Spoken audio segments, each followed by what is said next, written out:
तो भाई लोग, तोया जो एक नॉर्मल लड़का था, गॉड की एक छुटकी सी मिस्टेक की वजह से उसकी डेथ हो जाती है और अभी वो गॉड के सामने है, जो कि अपनी मिस्टेक को सुधारने के लिए उसे ऑफर देते हैं दूसरी दुनिया में रीइंकारनेट होने का। और इसी के साथ वो उससे कहते हैं कि तुम चाहो तो अपनी ओरिजिनल वर्ल्ड से किसी भी एक चीज को अपने साथ उस वर्ल्ड में ले जा सकते हो। तो यहाँ पर हम लोगों की तरह नल्ला बेरोजगार था और उसे इंटरनेट का बड़ा गंदा शौक था, तो वो डायरेक्ट चुनता है फोन को ले जाने के लिए। लेकिन यहाँ पर गॉड उससे कहते हैं कि वहां पर नेटवर्क होगा नहीं, क्या देखेगा भाई तू उसमें, तुम बस मुझे कॉल कर सकते हो इस फोन से और किसी को भी कॉल नहीं कर पाओगे। जिस पर तो यहाँ आनाकानी करता है, लेकिन तब तक गॉड उसे दूसरी दुनिया में टेलीपोर्ट कर देते हैं। जब उसकी आंखें खुलती हैं तो वो एक जंगल में था और भाई कुछ भी समझ नहीं आ रहा था, तो वो निकल जाता है ऐसे ही देखने के लिए क्या चल रहा है। तभी उसके बगल से एक बग्गी निकलती है जो कि उसके सामने आकर रुक जाती है और उसमें से एक बंदा निकलता है जो कि उसके ड्रेसिंग सेंस को देखकर पूरी तरीके से पागल हो जाता है और कहता है कि वाह तुमने क्या कपड़े पहने हैं, चलो मेरे साथ चलो, मेरे साथ मेरी शॉप में चलो। और वो डायरेक्ट उसे अपनी शॉप में ले जाता है, जहाँ पर पहुंचते ही वो भैया हमारे तोया से कहता है कि कपड़े उतारो, मैं इसके बदले तुम्हें अच्छे खासे मनी पे करूंगा। अब हमारे तोया को भाई इस दुनिया में रहने के लिए कुछ पैसा तो चाहिए था, तो वो यहाँ पर कपड़े उसे दे देता है, जिसके बदले उसे अच्छा खासा अमाउंट भी मिलता है और कुछ नए कपड़े भी मिलते हैं उस वर्ल्ड के, जिसे पहनकर वो टनाटन रेडी हो जाता है और फिर वापस से एक्सप्लोरेशन के लिए सिटी को देखने के लिए निकल जाता है। वो आगे बढ़ ही रहा था कि तभी उसे एक गली में कुछ गुंडे दिखते हैं जो कि दो लड़कियों से एक सामान को छीन रहे थे, लेकिन वो लड़कियां देना नहीं चाहती थी, जिस वजह से ये दोनों गुंडे हाथापाई पे उतर जाते हैं। हमारा बंदा मेन कैरेक्टर था तो वो बचाने के फर्ज के चक्कर में चला जाता है अंदर, जिस पर वो गुंडे उससे वहां पर जाने के लिए कहते हैं, लेकिन हमारा बंदा एक पत्थर उठाता है और उस चीज को ही तोड़ देता है। ना रहेगी बांस ना बजेगी बांसुरी। लेकिन वो गुंडे गुस्सा हो जाते हैं और उनमें से एक तोया के ऊपर अटैक करने के लिए बढ़ता है, लेकिन गॉड ने तोया को भेजने से पहले उसे बहुत सारी पावर्स दे के रखी थी, जिससे कि हमारा बंदा उस गुंडे को धूल चटा देता है और दूसरे वाले गुंडे को ये दोनों लड़कियां संभाल लेती हैं। अब हमारे बंदे ने इन लड़कियों का सामान तोड़ दिया था, तो वो उन्हें एक गोल्ड कॉइन देता है और उनसे माफी भी मांगता है। यहाँ पर ये दोनों लड़कियां तोया को अपना इंट्रोडक्शन देती हैं। वो दोनों ट्विंस हैं, उनका नाम है एल्जे और लिंजे और वो इस सिटी में काम करती हैं। तोया उनसे कहता है कि क्या तुम मुझे कोई अच्छा सा होटल बता सकती हो जहाँ पर मैं रह सकता हूँ, जिस पर ये दोनों ही लड़कियां उसे उस होटल में ले जाती हैं जहाँ पर वो खुद भी रह रही थी। तोया भाई यहाँ पर इतना बड़ा रिजलर था कि वो एक ही बार में वहाँ की रिसेप्शनिस्ट को इम्प्रेस कर देता है और 1 महीने के लिए वहाँ पर कमरा ले लेता है। जिसके बाद हम देखते हैं कि ये तीनों बैठकर एक जगह पर चाय पी रहे होते हैं और बात करते हैं। अब इन लड़कियों को तोया से ज्यादा इन सिटी के बारे में मालूम था, तो तोया उनसे पूछता है कि क्या तुम मुझे बता सकती हो कि मैं यहाँ पर कहाँ पर काम करके पैसे कमा सकता हूँ, जिस पर ये दोनों ही लड़कियां उसे एडवेंचर गिल्ड ज्वाइन करने के लिए कहती हैं उसके साथ, जिस पर हमारा बंदा मान जाता है और वो यहाँ पर ये दोनों लड़कियां उसे एडवेंचर गिल्ड के बारे में बताती हैं कि आखिर वो क्या होता है। अब आप लोगों को पता है इसलिए मैं तुम्हें नहीं बताऊंगा, ठीक है। तो फिर ये लोग एडवेंचर गिल्ड में हमारे तोया का रजिस्ट्रेशन करा देती हैं अच्छी तरीके से। अब हमारा बंदा मिशन बोर्ड पर मिशन को देख रहा होता है, लेकिन उसको इस दुनिया की लैंग्वेज ही नहीं आती है, तो वो यहाँ पर थोड़ा एम्बेरस होते हुए इन दोनों लड़कियों से कहता है कि क्या तुम मेरे लिए मिशन सेलेक्ट कर सकती हो। इस पर एलजी उससे बोलती है कि उसे चिंता करने की जरूरत नहीं है, अगर वो चाहे तो हमारे साथ टीम अप कर सकता है। इस पर हमारा बंदा मान जाता है। अब भैया मिशन तो तोया को मिल गया था, लेकिन उसके पास लड़ने के लिए कोई वेपन नहीं था, तो ये दोनों लड़कियां उसे वेपन शॉप में ले जाकर एक अच्छी खासी स्वॉर्ड दिलवाती हैं। जिसके बाद वो लोग अपने मिशन पे जाते हैं, जहाँ पर इन्हें बहुत सारे वुल्फ से फाइट करनी थी। वो लोग अपनी मैजिक का यूज करते हैं, हमारा बंदा अपनी स्वॉर्डमैनशिप का यूज करता है और उन सबको खत्म कर देता है। जिसके बाद वो लोग उस वुल्फ के सर से हॉर्न को कलेक्ट कर एडवेंचर गिल्ड में जमा कर देते हैं, जहां से उन्हें सिर्फ 18 कॉइंस मिलते हैं और इतने इनके लिए इनफ थे। यहाँ पर ये लोग कैफे में बैठकर आराम से चाय बिस्किट के मजे ले रहे होते हैं। तभी हमारा बंदा इन दोनों से कहता है कि क्या तुम दोनों मुझे यहाँ पर मैजिक और यहाँ की लैंग्वेज सिखा सकती हो। जिस पर एल्जे बताती है कि लिंजे सिखाने में काफी ज्यादा ही माहिर है, वो तुम्हें मैजिक और लैंग्वेज दोनों ही सिखा देगी। और एल्जे उसे बताती है कि मैजिक सीखने के लिए एप्टीट्यूड पता होना काफी ज्यादा ही इम्पोर्टेंट है, लेकिन अपने तोया को एप्टीट्यूड के बारे में कुछ पता ही नहीं था, तो वो उनसे कहता है कि आज तक मैंने अपना एप्टीट्यूड चेक नहीं किया। ये सुनकर एल्जे कुछ स्टोन्स को बाहर निकालती है जो कि एप्टीट्यूड चेक करने में मदद करते हैं। लिंजे यहाँ पर एक स्टोन यूज करके दिखाती है जो कि वाटर एलिमेंट का था और इससे पता चलता है कि लिंजे की एलिमेंटल पावर वाटर है। यहाँ पर हमारा टोया भी वाटर स्टोन को यूज करता है और उसमें से काफी सारा पानी निकलने लगता है। फिर वो धीरे धीरे कर हर एक स्टोन को यूज करता है और पता चलता है कि वो हर एक एलिमेंटल मैजिक को यूज कर सकता है। यहाँ पर वो एक स्टोन को देखता है जो कि काफी अलग रखा हुआ था, वो उसको भी यूज करने की ट्राई करता है, जिस पर यहाँ पर ये दोनों बताती हैं कि ये स्टोन बहुत कम लोग यूज कर पाते हैं क्योंकि इसका मैजिक बहुत ज्यादा ही हार्ड होता है। लेकिन टोया ठहरा मेन कैरेक्टर, वो उस स्टोन का यूज करता है और भाई पहला स्पेल टेलीपोर्टेशन स्पेल करता है। भगवान की वजह से हमारे बंदे को सारी पावर मिल चुकी है। वो यहाँ पर पोर्टल के अंदर सर डालता है जो कि डायरेक्ट जंगल में जाकर खुलता है।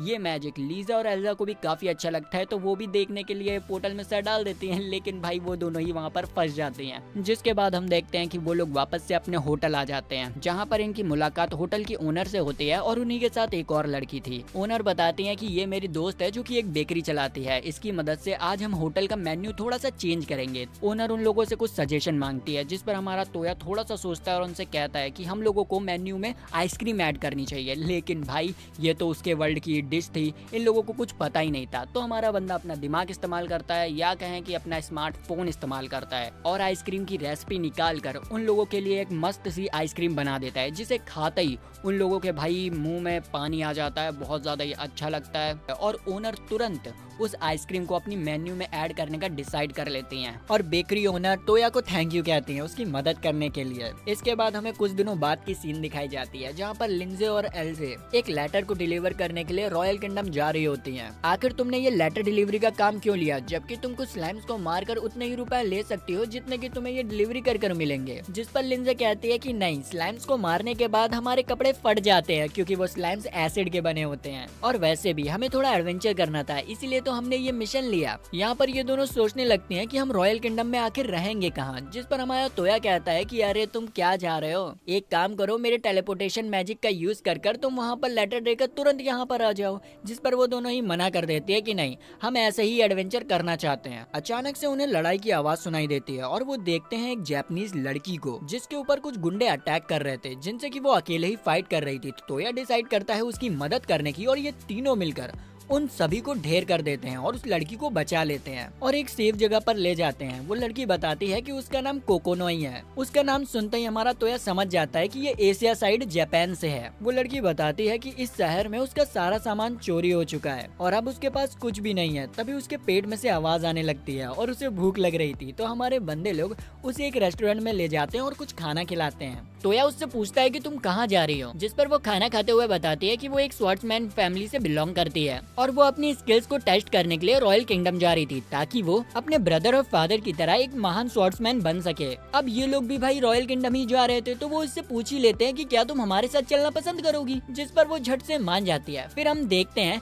कि ये लोग घोड़ा गाड़ी पर बैठ के आराम से रॉयल किंगडम की तरफ जा रहे होते हैं और ये जो घोड़ा गाड़ी होती है उसे चला रही होती है ये लड़की। उसे देख कर टोया काफी इम्प्रेस होता है। लिंजे टोया को एक बुक देती है जिसमें बहुत सारे स्पेल्स लिखे हुए थे। टोया उनमें से एक स्पेल को पढ़ता है जिससे कि वो कोकोई की बिना छुए रिबन को अपने हाथ में समन कर लेता है। वो एक और स्पेल करता है जिससे कि उसके सुनने की और देखने की शक्ति बढ़ जाती है। उसे सुनाई देता है कि कोई उसे मदद के लिए बुला रहा है, तो वो कोकोई से जल्दी से गाड़ी भगाने के लिए कहता है। वहाँ पहुँचने पर वो देखता है कि कुछ सोल्जर्स लिजार्ड मॉन्स्टर से फाइट करने की कोशिश कर रहे थे। टोया और उसकी पूरी टीम उन मॉन्स्टर से फाइट करती है और उन्हें हरा देती है और उसी के साथ वो उस आदमी को भी पकड़ लेते हैं जो कि इन मॉन्स्टर्स को समन कर रहा था। सोल्जर्स उन्हें थैंक यू कहते हैं उनकी मदद करने के लिए। तभी बग्गी के अंदर से भी एक लड़की मदद के लिए बुलाती है। वो लोग वहाँ जाते हैं तो देखते हैं उस लड़की का बटलर काफी बुरी तरीके से इंजर्ड हो चुका था। उसके सीने में एरो घुस गया था, जिस वजह से वो लड़की काफी परेशान हो रही थी। तो यह उस लड़की को शांत करता है और फिर गॉड के दिए हुए एंशिएंट हीलिंग मैजिक से उस बटलर की इंजरी को पूरी तरीके से हील कर देता है, जिससे कि वो बटलर वापस से होश में आ जाता है और उन सभी से जान बचाने के लिए शुक्रिया कहता है। जिसके बाद वो इस लड़की का इंट्रोडक्शन देता है और बताता है कि ये किंग के भाई की बेटी है और इसका नाम सुशी है। ये सुनते ही ये तीनों लोग झुक जाते हैं। अब हमारा टोया तो इन्हें अच्छी तरीके से जानता नहीं था, इसीलिए वो उनसे कहता है कि क्या मुझे भी झुकना पड़ेगा, जिस पर सुशी कहती है कि तुम्हें ये सब करने की जरूरत नहीं है, वैसे भी तुम लोगों ने हमें बचाया है तो ये सब मत करो। बटलर टोया की टीम से पूछता है कि क्या वो रॉयल किंगडम तक के उन लोगों को प्रोटेक्ट कर सकते हैं, जिस पर टोया सोचता है और कहता है कि यार हाँ वैसे भी हम लोग रॉयल कैपिटल चले, चलो ये भी कर लिया जाए। तो वो इस चीज के लिए हाँ कर देता है। एक लंबे से सफर के बाद वो लोग सेफली रॉयल किंगडम तक पहुंच जाते हैं, जहाँ पर सूसी का फादर एल्फ्रेड उन लोगों का स्वागत बहुत अच्छी तरीके से करता है। और जब उसे पता चलता है कि हमारे तोया ने सूसी को कुछ मॉन्स्टर से बचाया था, तो वो काफी ज्यादा ही खुश हो जाता है और उसका धन्यवाद करता है और वो उसे अपने ही मेंशन में चाय पर इनवाइट करता है। यहाँ पर एल्फ्रेड उससे पूछता है कि आखिर वो यहाँ पर क्यों आया है, जिस पर तोया उसे बताता है कि उसे एडवेंचर गिल्ड का एक क्वेस्ट मिला था जिसमें उसे एक लेटर को डिलीवर करना है, इसीलिए वो यहाँ पर आया था। यहाँ पर एल्फ्रेड कहता है कि वैसे तो मैं तुम्हें अपनी पूरी फैमिली के साथ शुक्रिया अदा करना चाहता था, लेकिन सूसी की जो मॉम है उनकी तबीयत काफी ज्यादा ही खराब रहती है, क्योंकि उन्हें एक बहुत घातक बीमारी है जिससे कि उनकी आंखों की रोशनी जा चुकी है। ये बोलते हुए ये दोनों काफी ज्यादा ही दुखी हो जाते हैं, जिस पर तोया उनसे पूछता है कि क्या उस बीमारी का कोई इलाज नहीं है। एल्फ्रेड कहता है कि हाँ, इसका इलाज है। इस बीमारी को सिर्फ एक नल मैजिक यूजर ही खत्म कर सकता है, और आज के समय में एक नल मैजिक यूजर ढूंढना काफी ज्यादा ही मुश्किल हो गया है। अब ये सुनकर ये तीनों लोग काफी ज्यादा ही हैरान हो जाती है, क्योंकि हमारे बंदे को भाई नल मैजिक आता था। फिर हम देखते हैं कि तोया उनकी वाइफ के पास पहुंच जाता है और अपने नल मैजिक का यूज करते हुए, मतलब वही एंशिएंट हीलिंग मैजिक का यूज करते हुए उनकी आंखों को पूरी तरीके से ठीक कर देता है। इतने सालों बाद अपनी फैमिली को देखकर सूसी की मॉम काफी ज्यादा ही इमोशनल हो जाती हैं और रोते हुए उन दोनों को गले से लगा लेती हैं। अब हमारे बंदे ने इतना बड़ा काम किया था, तो एल्फ्रेड उसे रिवॉर्ड के तौर पर 40 प्लेटिनियम कॉइन्स देता है, जो कि भाई गोल्डन कॉइन से काफी ज्यादा ही महंगे होते हैं। और इसी के साथ उसकी पूरी टीम को रॉयल किंगडम का बैच भी देते हैं, जिससे कि अब कोई भी सरकारी आदमी इन्हें किसी भी चीज के लिए रोक नहीं पाएगा। यहाँ पर हमारी टीम का इतना काम तो खत्म हो चुका था, तो वो सबसे पहले लेटर को डिलीवर करते हैं। और यहाँ पर जो हमारी जापानीज गर्ल थी वो भी डिसाइड करती है कि भाई वो इन्हीं के साथ रहेगी, क्योंकि इनके साथ रहने में कुछ ज्यादा ही एडवेंचर मिल रहा है बंदी को। यहाँ पर ये सभी लोग रॉयल किंगडम में आराम से घूम रहे होते हैं, तभी तोया को एक बच्ची दिखती है जो कि काफी ज्यादा ही डरी लग रही थी। तोया जब उससे पूछता है कि आखिर क्या हुआ, तो वो बताती है कि वो अपनी बहन से बिछड़ गई है और खो गई है। ये कहकर वो रोने लग जाती है। तोया यहाँ पर अपना स्मार्टफोन निकालता है और जीपीएस से उसकी बहन का लोकेशन पता कर लेता है। वाह, लगता है नोकिया 500 है, कहीं भी कभी भी चल जाता है। हाँ, बैक टू द टॉपिक।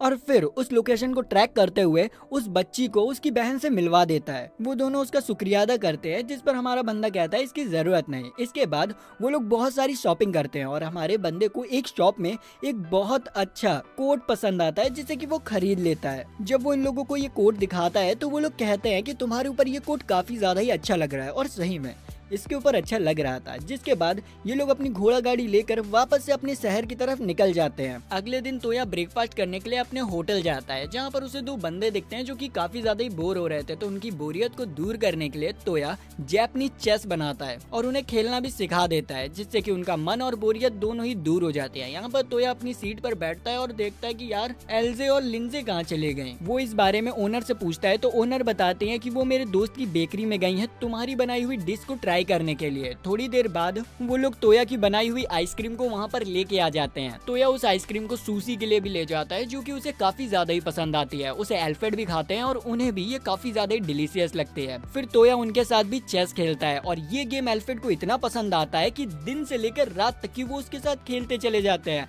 हमारे बंदे की तो हालत पतली हो जाती है और वो उनसे कहता है कि अब मैं घर जा रहा हूँ, जिस पर पहले तो वो उसे रोकते हैं, लेकिन उसकी बुरी हालत देखकर वो उसे जाने देते हैं। जिसके बाद हमें अगले दिन की सीन दिखाई जाती है, जहाँ पर अब ये सब लोग मिलकर जाने वाले थे एक खतरनाक मिशन पर, जहाँ पर इनकी फाइट होती है एक डार्क नाइट से, जिसे कि वो अपनी टीम वर्क की मदद से इजीली डिफीट कर देते हैं और फिर थक हार कर एक जगह पर बैठ जाते हैं। लिंजे तोया से कहती है कि ये एक एंशिएंट सिटी हुआ करती थी, शायद यहाँ पर हमें कोई ट्रेजर मिल जाए, हमें सर्च करना चाहिए। तो तोया अपनी सर्च मैजिक की मदद से वहाँ पर सर्च करता है और उसे एक खंडर में कुछ मिलता है। वो लोग उस खंडर के अंदर जाते हैं, जहाँ पर भैया बहुत ज्यादा ही अंधेरा था। वो लोग उस खंडर के अंदर जाते हैं तो उन्हें बहुत बड़ा दरवाजा दिखता है, जिसमें एंशिएंट लैंग्वेज से कुछ लिखा हुआ था। अब उन लोगों को वो लैंग्वेज आती नहीं थी, लेकिन हमारा बंदा अपने स्मार्टफोन की मदद से उसकी फोटो खींच लेता है। वहाँ पर उन लोगों को एक गेट खोलने की चीज दिखती है, जिसे कि सिर्फ एक अर्थ मैजिक यूजर ही एक्टिवेट कर सकता था। तो यहाँ पर अपना तोया अपने अर्थ मैजिक का यूज करता है और उस गेट को इजीली खोल देता है। जब वो लोग उस गेट के अंदर जाते हैं तो वहाँ पर उन्हें एक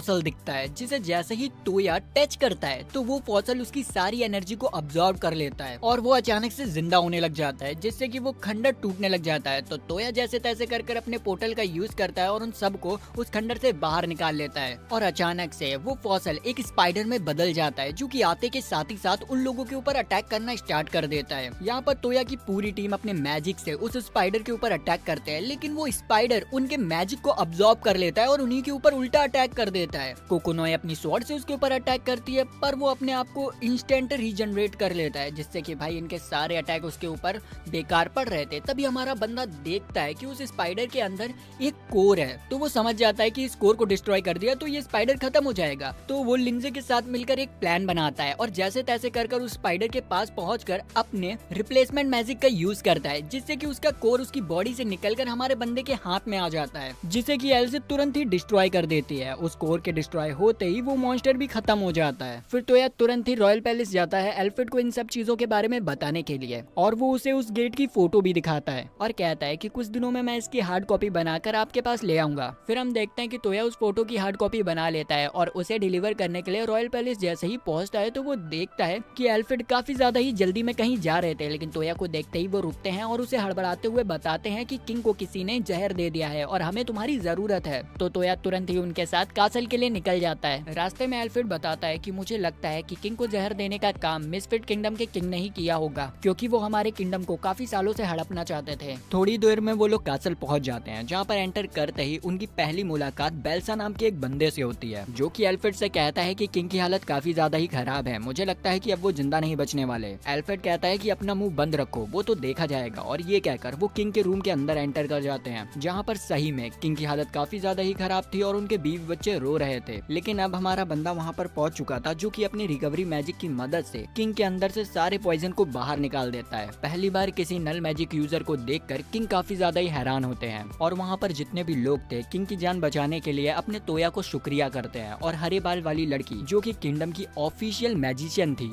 वो भी हैरान थी कि तोया एक नल मैजिक यूज कर सकता है। वो तोया को देखकर काफी ब्लश कर रही होती है। तभी एल्फ्रेड किंग से पूछता है कि आपको क्या लगता है आपको पॉइजन किसने दिया होगा। इस बात पर किंग के जनरल बोलने लगते हैं, जब किंग ने वाइन पी थी तभी उनकी हालत खराब होना स्टार्ट हो गई थी, मुझे तो लगता है कि जिसने वाइन सर्व की है वही दोषी है। तो वो लोग सबसे पहले वाइन सर्व करने वाली मेड को बुलाते हैं और ये वही डेमी ह्यूमन थी जिसकी बहन को हमारे तोया ने परसों बचाया था। तोया उसे देखते ही पहचान जाता है और किंग से कहता है कि मैं तो इसे जानता हूँ, ये ऐसा कर ही नहीं सकती है, क्योंकि अगर पॉइजन वाइन में होता तो उस वाइन को पीने वाले सारे लोगों के ऊपर पॉइजन का असर होता, ना कि सिर्फ किंग के ऊपर। तो मुझे लगता है कि पॉइजन किसी और चीज में था। ये कहकर तोया उनसे कहता है कि मुझे वहाँ ले चलिए जहाँ पर ये सारा काम हुआ था। तो वो लोग उसे पार्टी हॉल में ले जाते हैं। जनरल उसे वो वाइन की बोतल भी दिखाता है जिसे पीने के बाद किंग की हालत खराब हो गई थी, लेकिन हमारे बंदे को इतना पता था कि वाइन में पॉइजन नहीं मिलाया गया है, तो वो अपने सर्चिंग मैजिक का यूज करता है और पूरे रूम को स्कैन करता है और तभी उसे पता चल जाता है कि वो पॉइजन कहाँ पर था। वो यहाँ पर किंग से कहता है कि उस टाइम पर जो भी इस रूम में था उन सभी को यहाँ पर बुलाया जाए। थोड़ी देर में सब लोग आ भी जाते हैं, उनमें से एक बेल्जा भी था, जो कि आते के साथ ही साथ किंग को ठीक ठाक देखकर काफी ज्यादा ही हैरान था।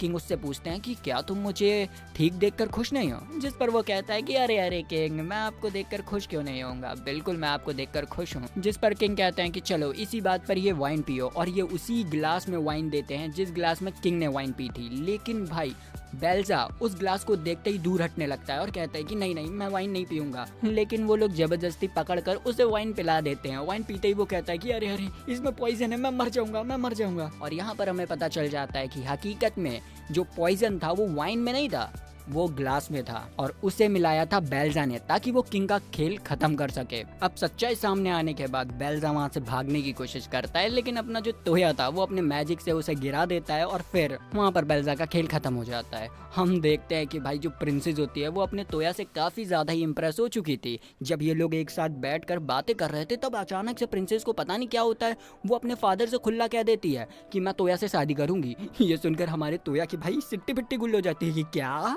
ये क्या कह रही है। और भाई क्योंकि हमारा बंदा एक सिग्मा मेल था, खतरनाक वाला लौंडा, और उसके बाप की जान भी बचाई थी। इस चीज पर भाई किंग भी हाँ हाँ कहने लगते हैं, जिस पर तोया कहता है कि अरे ऐसे कैसे, ये तो अभी मुझे जानती भी नहीं है कि मैं कैसा हूँ। जिस पर किंग बताते हैं कि लूमिनस के पास एक डिवाइन आई है जिससे कि वो बता सकती है कि कोई भी इंसान कैसा है, और इसने देख लिया है कि तुम बहुत अच्छे हो, इसीलिए हम भी शादी के लिए राजी हैं। लेकिन हमारा बंदा कहता है कि मैं इतनी जल्दी शादी नहीं कर सकता, हमारे शहर में 18 साल की एज होती है शादी करने की, उससे पहले नहीं किया जा सकता। जिस पर किंग कहते हैं कि ठीक है, तुम 2 साल तक की इसके साथ रह के देखो, अगर उसके बाद भी तुम कन्विंस नहीं हुए तो मैं कुछ नहीं कहूंगा। अब भाई हमारा बंदा बुरी तरीके से फंस चुका था, तो वो अपने होटल के बेड पर लेट कर सोच रहा था कि भाई अब क्या करूँ। तभी अचानक से गॉड का फोन आता है, जो कि उसके मजे लेते हुए कहते हैं कि और बताओ तुम्हारी दुल्हन कैसी है, अब उसके साथ अच्छे से रहना, दूसरी लड़कियों के साथ चक्कर मत काटना। फिर कॉल कट जाता है और हमारा बंदा आराम से सो जाता है। अगले दिन वो लूमिना को लेकर अपनी टीम के पास पहुंचता है और उन्हें बताता है कि आज से लूमिना भी उनकी टीम का एक पार्ट होगी, और कल जो कुछ भी हुआ था उन सारी चीजों के बारे में वो उन सबको बता देता है, जिसे सुनने के बाद ये लोग काफी ज्यादा ही हैरान होते हैं।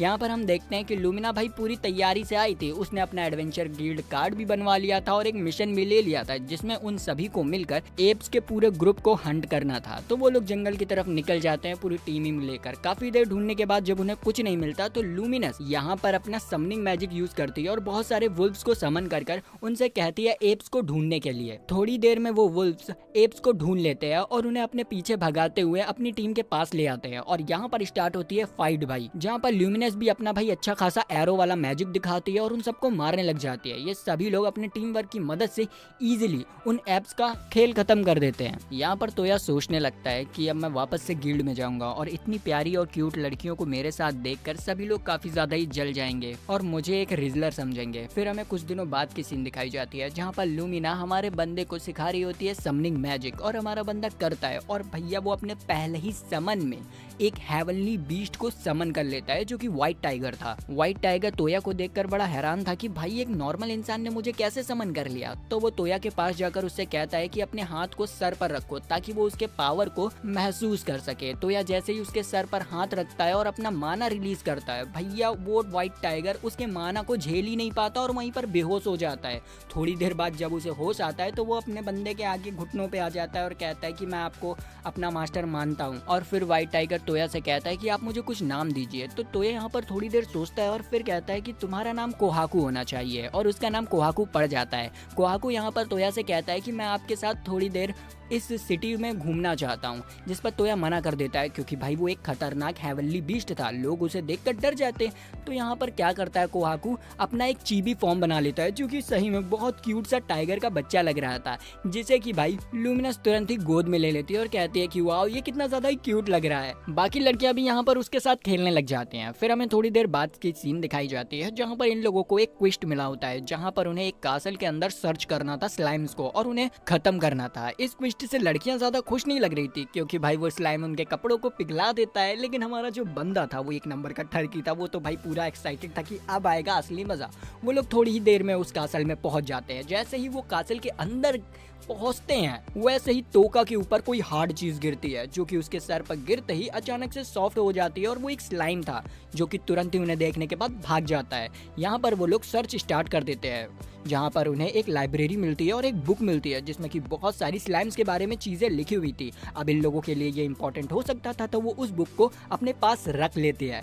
यहाँ पर भाई बहुत सारे एसिड वाले स्लाइम थे जिन्हें देखकर इन लोगों की बैंड बज रही होती है, लेकिन इस पर हमारा बंदा बिल्कुल नॉर्मल था, मानो कि वो चाहता ही था कि इन लोगों के कपड़े गायब हो जाए। यहाँ पर स्लाइम इन लोगों को घेर लेते हैं। लिंजे यहाँ पर अपना मैजिक का यूज करने वाली थी, लेकिन तोया उसे रोक लेता है और कोहाकू से उन स्लाइम्स को खत्म करने के लिए कहता है। कोहाकू यहाँ पर रॉर अटैक करता है, लेकिन उससे उन स्लाइम्स को ज्यादा असर नहीं होता है और वो वापस से उनके ऊपर अटैक करने के लिए बढ़ते हैं। अब इन लोगों के पास भागने के अलावा कोई चारा ही नहीं था, तो वो लोग नेक्स्ट फ्लोर की तरफ भागने लग जाते हैं, लेकिन अचानक से एल्जे स्लिप कर जाती है और फिर धीरे धीरे कर ये सभी लोग स्टेयर से नीचे स्लिप करने लग जाते हैं। लेकिन कोहाकू कैसे भी कर अपने बंदे को बचा लेता है, लेकिन वो लड़कियां स्लाइम्स के ऊपर गिर जाती है और वो स्लाइम्स उनके कपड़ों को पिघलाने लग जाता है। और यहाँ पर हमारा बंदा उनकी मदद करने के बजाय उन्हें ताड़ रहा था, और जब उसका ये ताड़ना वाड़ना खत्म हो जाता है तो वो अपने टेलीपोर्टेशन मैजिक का यूज करता है और उन्हें अपने पास टेलीपोर्ट कर लेता है। यहाँ पर उन लोगों के कपड़ों की हालत खराब हो चुकी थी और उन्हें ऐसी हालत में हमारा बंदा देखकर काफी ज्यादा ही ब्लश मार रहा होता है, जो कि भाई एल से देख लेती है और अपने खतरनाक पंच से हमारे बंदे को ढेर कर देती है।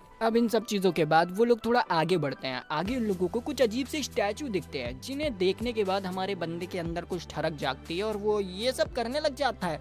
और अचानक से वो बलून से नीचे गिर जाते हैं और उन्हें पता चलता है कि भाई ये तो हकीकत में स्लाइम्स थे, जो कि हमारे तोकाई के जैसे बहुत बड़े ठरकी हैं। उन्हें छोटी छोटी चीजों को बड़ा करने में काफी ज्यादा ही शौक है। तभी अचानक से उनकी नजर लूमिनस पे पड़ती है, जिसके बहुत छोटे थे, तो वो उसके बड़े करने के लिए डायरेक्ट उसके पास भागते हैं। लेकिन लूमिनस यहाँ पर अपनी मैजिक पावर का यूज करती है और उनके खत्म कर देती है। इसके बाद ये लोग एक रूम में पहुंचते हैं जहाँ पर एक स्केलेटन था और उन्हें पता चलता है कि यही बंदा है जिसने कि इन सारी स्लाइम्स को बनाया है, ताकि वो अपने अंदर की हवस की आग को मिटा सके, क्योंकि ये स्लाइम्स ये भी कर सकते हैं। हाँ, और ये सारे स्लाइम्स जो थे उन्होंने कुछ भी पहन के नहीं रखा था। तो जितनी भी लड़कियां होती हैं वो हमारे तोगा के नाक और मुंह को बंद करने लगते हैं कि बंदा कुछ देखे ना।